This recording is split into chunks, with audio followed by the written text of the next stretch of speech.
CM Revanth Reddy ప్రజాపాలనపైన pink మీడియాతో BRS తప్పుడు ప్రచారం చేస్తోందని, గురుకులాలపైన ఆర్ఎస్ ప్రవీణ్ కుమార్ పెద్ద కుట్రకు పాల్పడుతున్నాడని మెదక్ జిల్లా కాంగ్రెస్ పార్టీ అధ్యక్షుడు రెడ్డిపల్లి ఆంజనేయులు గౌడ్, నర్సాపూర్ నియోజకవర్గ కాంగ్రెస్ పార్టీ ఇన్ఛార్జ్ ఆవుల రాజిరెడ్డి అన్నారు. మెదక్ జిల్లాలోని నర్సాపూర్లో కాంగ్రెస్ పార్టీ కార్యాలయంలో ఆదివారం ఏర్పాటు చేసిన విలేకరుల సమావేశంలో వారు మాట్లాడుతూ, గురుకులాల సెక్రటరీగా ఉన్నప్పుడు నియమించుకున్న తన మనుషులతో ప్రభుత్వాన్ని బదనం చేయాలని చూస్తున్నాడని, పేద ఎస్సీ, ఎస్టీ, బీసీ విద్యార్థుల విషయంలో ఆర్ఎస్ ప్రవీణ్ కుమార్ నీచానికి పాల్పడుతున్నాడన్నారు. మా ముఖ్యమంత్రి 40% డైట్ ఛార్జీలు పెంచి మంచి భోజనం అందిస్తుంటే ఓర్వలేక ఫుడ్ పాయిజన్ అంటూ కుట్రలు చేస్తుందన్నారు. సోషల్ మీడియాలో ఎంత దుష్ప్రచారం చేసినా ప్రజలకు నిజాలు తెలుసని, 10 ఏళ్ల పాటు అధికారంలో ఉండి కనీసం డైట్ ఛార్జీలు పెంచకపోవడంతో తెలంగాణ ప్రజలు బుద్ధి చెప్పినా బీఆర్ఎస్ నేతలు మారడం లేదన్నారు.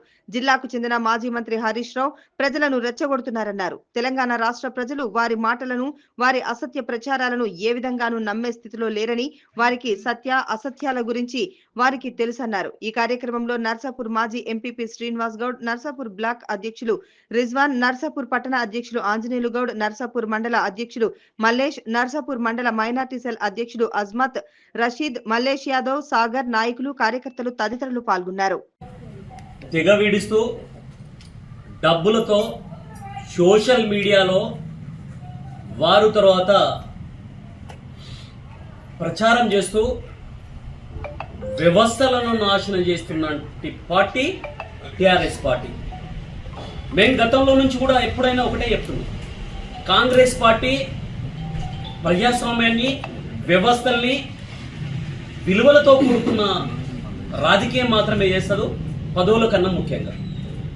దానికి అనుగుణంగా అన్న రేవంత్ అన్న వచ్చిన తర్వాత 6 గ్యారంటీలతో పాటు పరిపాలన విధానంలో ప్రజాపాలన పేరుతో మేము ప్రజలకు పోయినాం, ప్రజల ఆశీర్వాదం తీసుకున్నాం, ప్రజలు దీవించారు.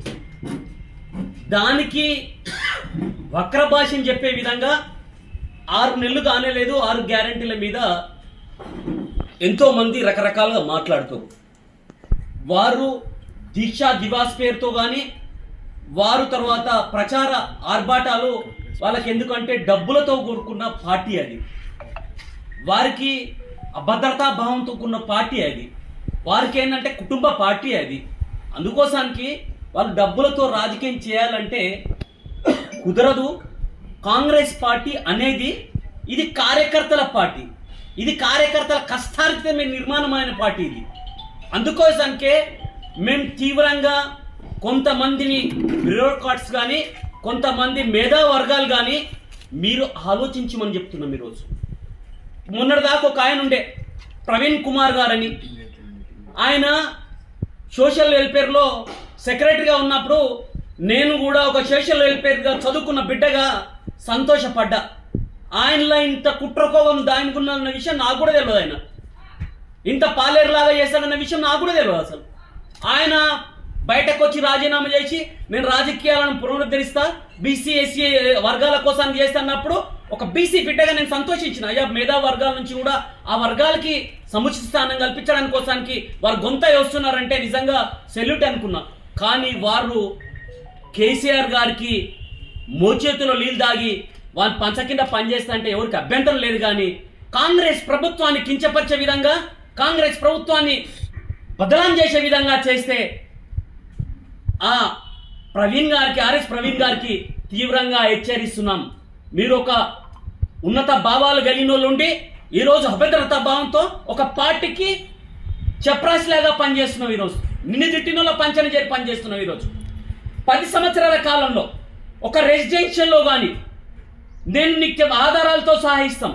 నేను ఒక విద్యార్థి నాయకునిగా, ఒక చదువుకున్న హాస్టల్లో చదువుకున్న బిడ్డగా అప్పటికి ఇప్పటికీ చాలా తేడాలున్నాయి.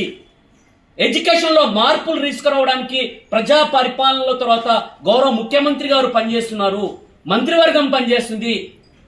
కానీ మీరు ఈరోజు చేస్తున్న కార్యక్రమాలు, మీరు హాస్టళ్లలో మీ వర్కర్స్ ద్వారా మీరు గ్లోబల్ ప్రచారం చేసి బదలాం చేయడానికి ఫుడ్ పాయిజన్ పేరుతో పిల్లల్ని హింస పెడుతున్నారు. ఇది మంచి భాషం కాదు. దాని అంటే ఎదురుదాడి చేస్తున్నావు. నీ పక్క కూర్చున్న బలక సుమన్ గాని, నీ అటు కూర్చున్న వాళ్ళు కానీ ఆ రోజు విద్యార్థుల ప్రాణాలు తీసుకొని జరుగుతుందంటని 10 సంవత్సరాల కాలంలో ఒక స్కూల్ బిల్డింగ్ కట్టిన పాపాన పోలే, ఒక యూనివర్సిటీకి సందర్శించిన పాపాన పోలే, వీసల్ నేర్చిన పాపాన పోలే, డిఎస్ చేసిన పాపాన పోలే, ఒక రిక్రూట్మెంట్ చేసిన పాపాన పోలే. అట్లాంటి విషయాలను మనం తర్వాత హైలైట్ చేయాలి తప్ప కానీ మీ రాజకీయ లబ్ధి కోసానికి టీఆర్ఎస్ పార్టీ మునిగిపోతుందని చెప్పి దాన్ని ఏదో లేపుతా అంటానంటే నువ్వు పేద జాకీ పెట్టినది లేచే పార్టీ కాదు, లేవదు, వాళ్ళు వీకేదేం కూడా లేదు. అందులో ఉన్న వాళ్ళందరూ కూడా నేను ఒకటే విషయం అందరికీ చెప్పదలుచుకున్నా. కాంగ్రెస్ పార్టీ వచ్చిన తర్వాత విద్యా విధానంలో కానీ, వైద్య విధానంలో కానీ, రైతాంగ విధానంలో కానీ సమూలమైన మార్పు ఉంది. పత్రికా సోదరులు కానీ, మేధావులు కానీ మీరు ఎక్కడ ఉంటే తప్పు లోపులు ఉంటే చెప్పి చూపండి. దానికి సరి చేసుకోవడానికి ప్రభుత్వం సిద్ధంగా ఉంది. కాంగ్రెస్ నాయకులం మాకు కూడా తర్వాత చెప్పండి, మేము అధిష్టానం వరకు దృష్టి తీసుకెళ్తాం. కానీ సంవత్సర కాలంలోనే మొత్తము ఏదో జరిగిపోతుంది, ఏదో ఒరిగిపోతుంది. అందులో ఉన్నదంతా టీఆర్ఎస్ పార్టీలో ఉన్న వాళ్ళంతా తెలంగాణ ద్రోహులు, తెలంగాణ వ్యతిరేకులు, డబ్బుతో మదం కూడుకున్న వాళ్ళు, డబ్బు మదం ఎక్కువ మాట్లాడుతున్న వాళ్ళు, తెలంగాణ విద్యార్థులను నష్టం చేసిన వాళ్ళు.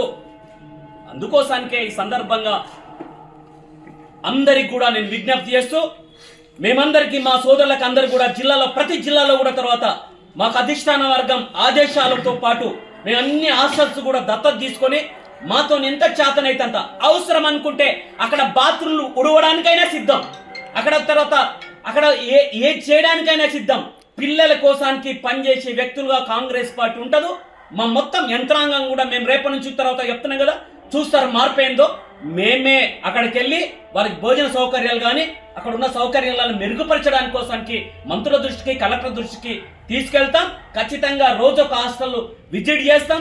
ఖచ్చితంగా మా సోదరులు కూడా అందరు కూడా కొంతమందికి దత్తత తీసుకోమని చెప్తాం. పువ్వు పత్రో మా మేది ఉంటే అక్కడ బాత్రూమ్లు కూడా ఈ 10 సంవత్సరాల కాలంలో ఉన్న నాశనమే అది ఇప్పుడు తర్వాత మెరుగవుతున్నాయి. అందుకోసానికే అన్న రేవంత్ అన్న గారు వచ్చిన తర్వాత సమూల మార్పు కోసానికి ప్రతి ఒక్కటి ఇంటిగ్రేటెడ్ హాస్టల్ 250 కోట్లతోని ప్రతి తాలూకాలో పేద పిల్లలు చదువుకోవాలని చేస్తున్నారు. ఈరోజు ఇంటర్నేషనల్ స్కూళ్ళు మోడల్గా ఇంటర్నేషనల్ స్టాండర్డ్స్తో చేస్తున్నారు. అందుకోసానికి మీరందరూ కూడా సహకరించాలని, ప్రతి హాస్టల్ కూడా నాతో కూడుకున్న వాళ్ళందరూ కూడా జిల్లాలో ఏదైతే ఈ అన్ని మండలాల్లో కూడా తర్వాత మండల అధ్యక్షుల తర్వాత మా అందరం కూడా ఒక కమిటీ లాగా ఏర్పడి దత్తత తీసుకొని ప్రతి హాస్టల్ ప్రతి పేదింటి బిడ్డకు అండగా ఉంటామని గుర్తు చేస్తూ, ఏవైతే ఈ ప్రజాపాలనలో సంవత్సర కాలంలో ఏదైతే ఉందో ఆ ఉత్సవాల్లో భాగం కూడా అందరూ కూడా ప్రతి కాంగ్రెస్ కార్యకర్త కూడా ఇది మనం నిర్మాణం చేసుకున్న కాంగ్రెస్ పార్టీ, మన కష్టారిత మీద వచ్చిన పార్టీ కనుక కాపాడుకోవాల్సిన అవసరం ప్రతి కాంగ్రెస్ కార్యకర్త మీద ఉంది.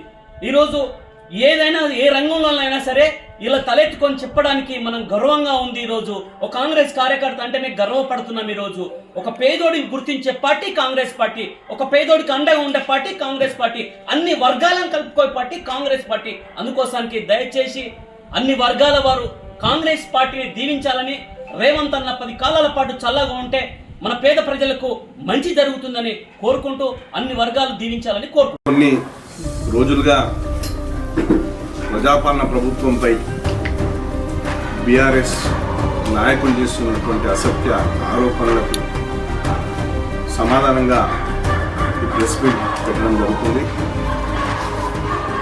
నిజం అనేది ఒకటే ఉంటుంది. ఏ ఆకాంక్షలతో నిలబడిన తెలంగాణ రాష్ట్రంలో మరి ఎంత బడ్జెట్తోని మరి 10 సంవత్సరాలు పాలించారో బీఆర్ఎస్ నాయకులు ఒకసారి ఆలోచన చేయండి. మరి ఈ బడ్జెట్ 10 సంవత్సరాల ఆ బడ్జెట్ మిగులు బడ్జెట్తో ఏర్పడిన తెలంగాణ రాష్ట్రంలో మరి సంపద రెవెన్యూ అనేది ఎక్కడ పోయింది, ఏ అంశాలకు ప్రాధాన్యత ఇచ్చారు, మరి పేదవాళ్ళ బతుకుల్లో ఏం మార్పు వచ్చింది, మరి పేదవాడు ఏ విధంగా ఈ బంగారు తెలంగాణ అని చెప్పిన బంగారు తెలంగాణలో ఏ స్థాయికి వచ్చిందో ఒక్కసారి మరి అంకెలు చూస్తే తెలిసిపోతుంది. మీరు చెప్పినటువంటి ఏ బడ్జెట్ కూడా ఏ పేదవాడికి చేరలేదు. కేవలం పై మెరుగులతోని ప్రభుత్వం నడిపి మరి లక్షల కోట్ల రూపాయలు మీరు అనుకున్న అంశాల మీద కేటాయించి దాని ద్వారా సొమ్మును మీ ఇంటికి మరి మీ పార్టీకి చేర్చుకొని ఈరోజు డబ్బు మదంతో మీరు విర్రవీగుతున్నారు. కానీ దానికి విరుద్ధంగా ఏ 10 సంవత్సరాలు అయితే మీరు తెలంగాణను విస్మరించారో పేదవాడిని విస్మరించురో, మరి ఈ ఆకాంక్షలతో తెలంగాణ ఏర్పడదో, మరి సోనియమ్మ ఆ రోజు తెలంగాణను ప్రసాదించి మరి ఆంధ్రోలకు దూరమైనప్పటికీ మరి మళ్ళీ ఈ తెలంగాణను కాపాడుకోవాలనే ఆలోచనతో మొన్న ఎలక్షన్ల ముందు 6 గ్యారంటీలను ఆమె ఆలోచనతోని మరి తెలంగాణ పేద ప్రజల బతుకులు మెరుగుపరచాలనే ఆలోచనతో 6 గ్యారంటీలు తీసుకొచ్చింది. ఈరోజు చూడండి, మీరు ఏ పథకంని చూసినా, ఏ గ్యారంటీని చూసినా పేదోళ్లను కేంద్రీకృతంగా చేసుకొని పేదవాళ్లను ఆర్థికంగా పరిపుష్టి చేసి వాళ్ళ సమాజంలో ఒక మంచి గౌరవం ఇచ్చే విధంగా చేయాలనే సంకల్పంతో కూడుకున్నది. తెలుసు మీకు, ఖచ్చితంగా రేవంత్ రెడ్డి గారి ప్రభుత్వం ఈ పథకాలన్నింటినీ అమలు పరుస్తుంది, పేదవాళ్ళందరికీ దగ్గరైతుంది అని మీరు మొదటి నుంచే గ్రహించే మీరు వచ్చిన 2 మాసాల నుంచే, ప్రభుత్వం ఏర్పడ్డ 2 మాసాల నుంచే మీరు ఈ పథకం ఏమైంది, ఆ పథకం ఏమైంది మీరందరూ గమనించే ఉంటారు. మొన్న పార్లమెంట్ ఎన్నికల్లో ప్రతి మండలంలో ఈ జిల్లాకు చెందినటువంటి మాజీ మంత్రి హరీష్ రావు గారు ప్రజలను ఏ విధంగా రెచ్చగొట్టే ప్రయత్నం చేశారు. ప్రజలకు తెలియదా? 10 సంవత్సరాలలో ఏ మొనగురిందో ప్రజలకు తెలియదా? మరి వచ్చిన 2 నెలల నుంచే రెచ్చగొడితే రెచ్చిపోయే ప్రజలు కాదు తెలంగాణ ప్రజలకు తెలుసు ఏది నిజం, ఏది అబద్ధం, ఏది మోసం అన్నీ తెలుసు. ఈరోజు మీరు చెప్తున్నారు సంక్షేమ హాస్టళ్ల గురించి కానీ, బీసీ హాస్టళ్ల గురించి కానీ, మరి విద్యార్థులకు సంబంధించిన వసతుల గురించి కానీ, భోజనం గురించి కానీ మీకు కావలసే కోకొల్లలుగా మీకు ఇవాళ పత్రికల్లో వచ్చిన వార్తలు మీకు చూపిస్తాం. ఎన్నో సందర్భాల్లో మరి ప్రతిపక్షంలో ఉన్నప్పుడు ఇక్కడనే మన నర్సాపూర్కి సంబంధించిన హాస్టళ్లను మనం సందర్శించడం జరిగింది, వేరు చూపించడం జరిగింది. మరి పేదోళ్ళకి ఏ విధంగా న్యాయం చేస్తున్నారు, మీరు బంగారు తెలంగాణ అన్నారు, మరి అన్ని రకాలుగా మీరు ఆడంబరాలకు పోయి అన్ని రకాలుగా చేసుకున్నారు, కానీ పేదోడు బతుకు మెరుగుపడలేదు. ఈరోజు కుట్రలు చేస్తున్నారు. మీరు కలెక్టర్ మీద దాడి చూసుకోండి, ప్రతిదాని ఇంకా రాజకీయ కుట్రలు ఉన్నాయి. ఈరోజు సంక్షేమ హాస్టల్లో మరి విషపూరితమైన ఆహారం అనే విషయంలో కూడా కుట్రలు జరుగుతున్నాయి. దాన్ని అన్ని కూడా బయటకు తీసే ప్రయత్నం చేస్తున్నాం. ఖచ్చితంగా కలెక్టర్ మీద దాడి ఏ విధంగా బయటకు వచ్చిందో, కుట్ర ఎట్లా బయటకు వచ్చిందో, ఈ విషయంలో కూడా కుట్రలన్నీ కూడా బయటకు తీసుకొచ్చే కార్యక్రమం చేస్తున్నాం. మేమే స్వచ్ఛందంగా టాస్క్ ఫోర్స్ పెట్టుకుంటున్నాం. ప్రతి కాన్స్టిట్యున్సీలలో కార్యకర్తలం అయితేనేమి, నాయకులం అయితేనేమి, పేదోళ్లకు మంచి భోజనం, మంచి వసతులు, మంచి విద్యను అందించే కార్యక్రమంలో ఈ ప్రజాపాలన ప్రభుత్వం ముందుంటుంది. చిత్తశుద్ధితో చేస్తున్నాం. మీరు ఈరోజు గమనించండి, రైతుల గురించి మాట్లాడారు. దేశంలోనే ఎన్నడూ లేని విధంగా 2 లక్షల రుణమాఫీ సంకల్పం పెట్టుకొని ఈరోజు 1,50,000 వరకు రుణమాఫీ చేసుకొని 18,000 కోట్ల రూపాయలు రైతులకు మరి రుణమాఫీ చేసినటువంటి ప్రభుత్వం కాంగ్రెస్ ప్రభుత్వం వచ్చిన మొదటి సంవత్సరంలోనే.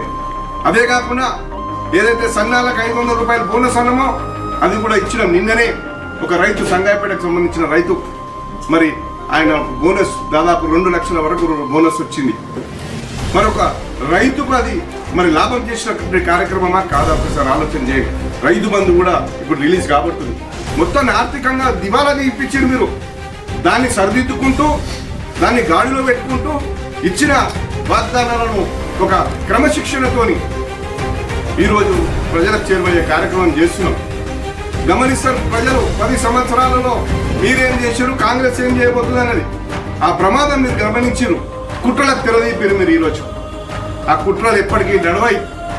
ఇక్కడ ఉన్న స్థానికంగా ఉన్న బీఆర్ఎస్ ఎమ్మెల్యే కానీ, మరి జిల్లాకు సంబంధించిన మాజీ మంత్రి కానీ చెప్తున్నాం, మేము ఎట్టి పరిస్థితులలో మీ కుట్రలను తిప్పికొడతాం. ప్రజలకు చేరువయ్యే కార్యక్రమంలో మీరు అడ్డొస్తే మేము ఖచ్చితంగా మిమ్మల్ని అందరినీ కూడా తరిమి కొడతామని మీకు హెచ్చరిస్తూ, మళ్ళీ ఇట్లాంటి పునరావృతమై ప్రజలను తప్పుదోవ పెట్టే కార్యక్రమం మీరు చేసే ఎలాంటి పరిస్థితుల్లో కాంగ్రెస్ పార్టీ కార్యకర్తలు కానీ, ప్రజలు కానీ, రైతులు కానీ, పేద ప్రజలు కానీ ఎవరు కూడా మిమ్మల్ని క్షమించరని మరొకసారి హెచ్చరిస్తూ, రేపటి నుంచి మా కార్యాచరణ ఉంటుంది. మేము ఎక్కడ కూడా పేద ప్రజల విషయంలో కాంప్రమైజ్ అయ్యే విషయంలో ఎక్కడ కూడా కాంగ్రెస్ ప్రభుత్వం కానీ, రేవంత్ రెడ్డి గారు కానీ, మంత్రిమండలి కానీ, కాంగ్రెస్ పార్టీ నాయకులు కానీ ఎవరు లేరని మరొకసారి హెచ్చరిస్తూ సెలవు తీసుకుంటున్నాం.